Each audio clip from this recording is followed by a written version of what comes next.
Un encuentro con su palabra, porque secase la hierba, marchitase la flor, mas la palabra de Dios permanece para siempre.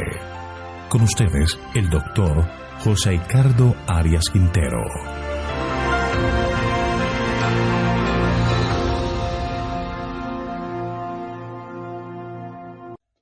Hoy vamos a estudiar Mateo capítulo 8.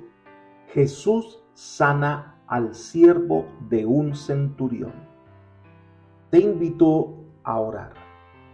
Padre nuestro que estás en el cielo, alabado, glorificado y exaltado sea tu santo nombre. Te damos gracias, Señor, por tus cuidados, por tus bendiciones, y te pedimos en este momento que nos acompañes en el estudio de tu palabra. Que el Espíritu Santo sea nuestro maestro, nuestro guía, y que podamos tener sabiduría para comprender el mensaje que tienes para nosotros. Gracias por tus bondades en Jesús. Amén. Hemos comenzado el estudio de Mateo capítulo 8.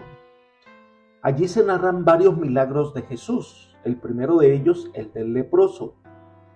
Hoy vamos a estudiar el segundo milagro, que es interesante por el tipo de persona a quien el Señor le concede el favor a un esclavo.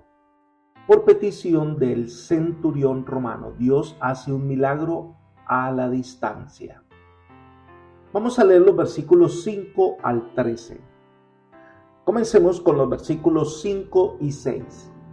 Al entrar Jesús en Capernaum, se le acercó un centurión que le rogaba diciendo: Señor, mi criado está postrado en casa, paralítico, gravemente atormentado.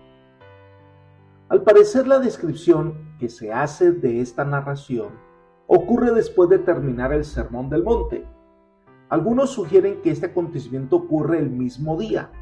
Jesús entra a Capernaum, este lugar que era el hogar de algunos de sus discípulos, entre ellos Pedro y Andrés, se convierte en la sede del ministerio de Cristo en Galilea.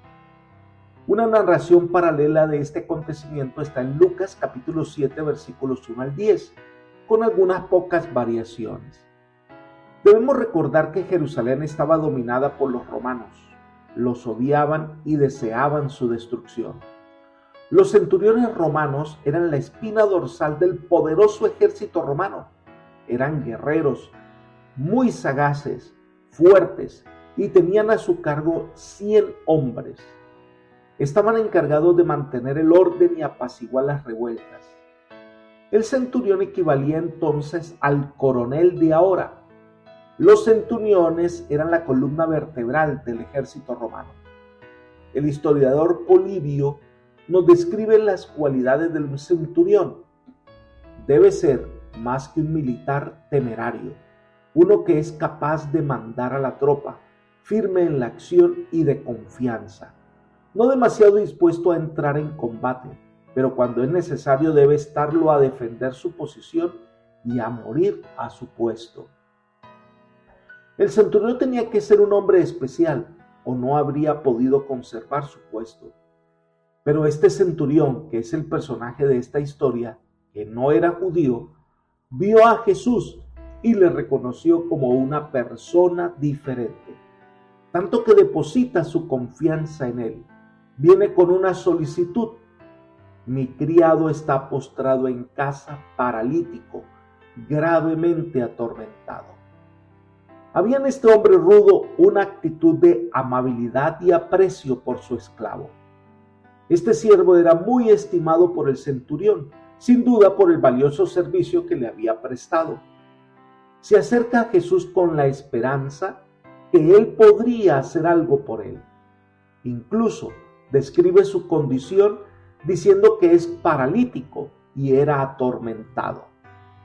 La parálisis común no suele ser tan dolorosa, por lo tanto se ha sugerido que el dolor y la parálisis acompañaban alguna enfermedad similar a la fiebre reumática. Elena de White comenta lo siguiente: el siervo del centurión había sido herido de parálisis y estaba a punto de morir. Entre los romanos los siervos eran esclavos que se compraban y vendían en los mercados y eran tratados con ultrajes y crueldad.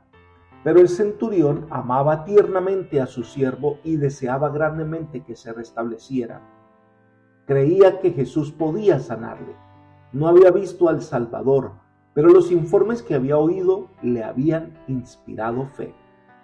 Libro El deseo de todas las gentes, página 282. Así que este hombre, que no era judío, tenía confianza plena en que Jesús podía resolver este problema.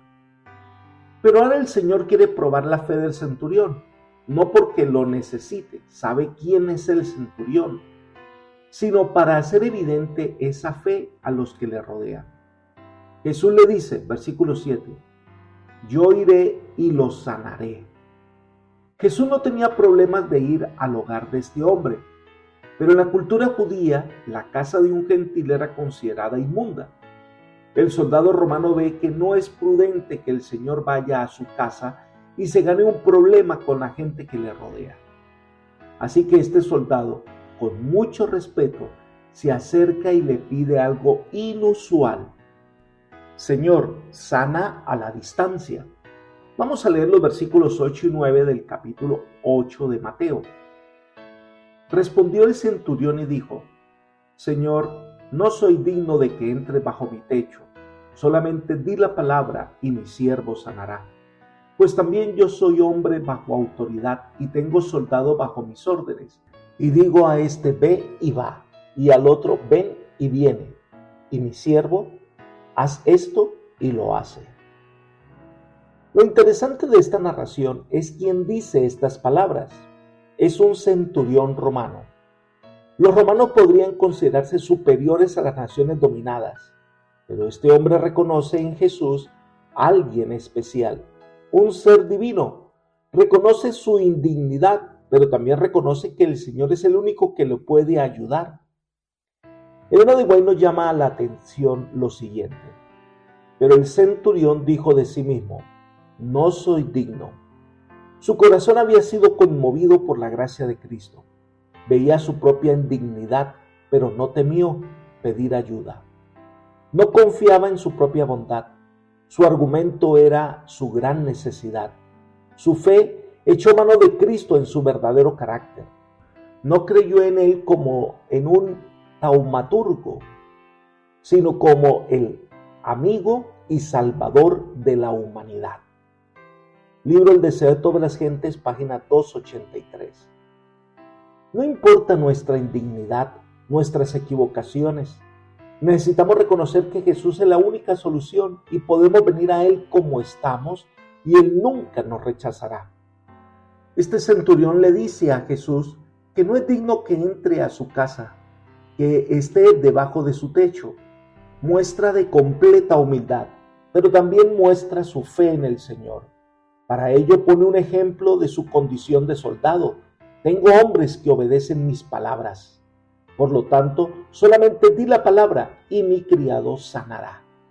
Señor, tú tienes el poder. Con tu palabra, no importa dónde esté mi siervo, sanará. Generalmente la gente traía a los enfermos para que Jesús los tocara y los sanara. Pero ahora, este hombre le dice a Jesús que sane a la distancia. Elena de White resume lo que quiso decir este hombre. Como represento el poder de Roma y mis soldados reconocen mi autoridad como suprema, así tú representas el poder del Dios infinito y todas las cosas creadas obedecen tu palabra. Puedes ordenar a la enfermedad que se aleje y te obedecerá. Puedes llamar a tus mensajeros celestiales y ellos impartirán virtud sanadora. Pronuncia tan solo la palabra y mi siervo sanará. Libro El deseo de todas las gentes, página 282. ¡Qué muestra de fe y confianza en el Señor! Jesús resalta esta fe del centurión y dice, leamos versículos 10 al 12. Al oírlo, Jesús se maravilló y dijo a los que lo seguían, de cierto digo que ni aún en Israel he hallado tanta fe. Os digo que vendrán muchos del oriente y del occidente y se sentarán con Abraham, Isaac y Jacob en el reino de los cielos. Pero los hijos del reino serán echados en las tinieblas de afuera, y allí será el lloro y el crujir de dientes. Mientras ejercía su ministerio en Galilea, entre los dirigentes judíos y en otras personalidades, se asomaba un dejo de incredulidad. Muchos no podían creer que Jesús era el Mesías enviado por Dios. Habían visto milagros, le habían escuchado, pero aún no creían en él. Pero este gentil, este hombre criado en la adoración a ídolos, con una religión totalmente contraria, sin mucha ilustración, reconoció en Jesús a alguien que tiene verdadera autoridad celestial. Reconoció a Jesús como el enviado de Dios y que tenía un poder incomparable, una compasión que sobrepasa todo entendimiento. Y este hombre ejerció una fe sincera en el Señor. Mientras los judíos que tenían todo el conocimiento y todos los privilegios no creían en Jesús. Por eso el Señor resalta que no había hallado tanta fe en Israel, y entonces Jesús hace una profecía. Vendrán muchos de oriente y de occidente que no son judíos y se sentarán con Abraham, Isaac y Jacob y disfrutarán del gran banquete que el Señor tiene preparado para los que alcanzarán la victoria y la vida eterna.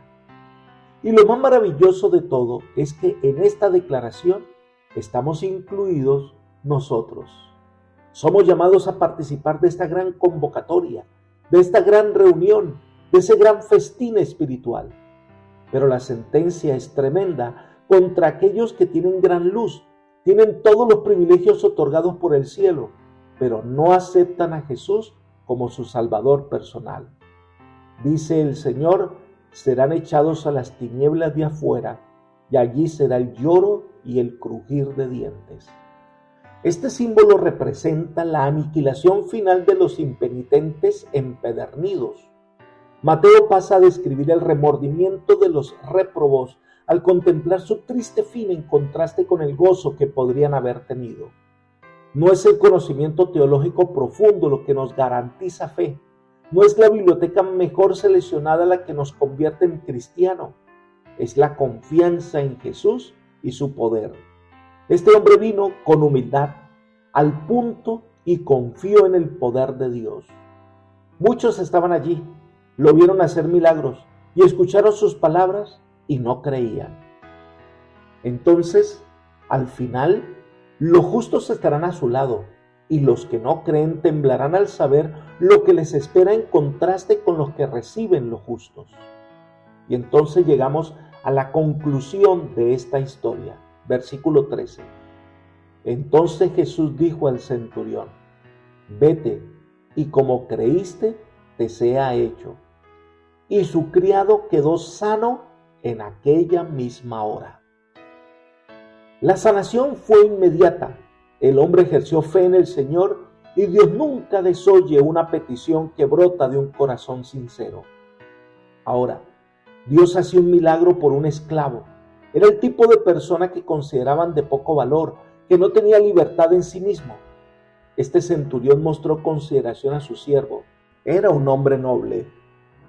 Aquí vemos el amor de Dios saliendo a ayudar a una persona que todos odiaban y a un esclavo que todos despreciaban. Apreciado amigo y hermano, el Señor siempre está disponible para escuchar nuestras necesidades y solucionar nuestros problemas. Solo que debemos confiar en Él. Solo debemos creer que Él es nuestro Señor y Salvador. A veces tenemos todos los privilegios, todo el conocimiento, pero no tenemos confianza en el Señor. Y ahí es donde se marcará la diferencia entre un verdadero seguidor de Cristo y uno que no lo es. Por eso ven a Jesús, pon tu confianza en el Señor y Él hará. Que el Señor te bendiga y te guarde y te guíe por senda de paz, es mi oración por ti. Amén.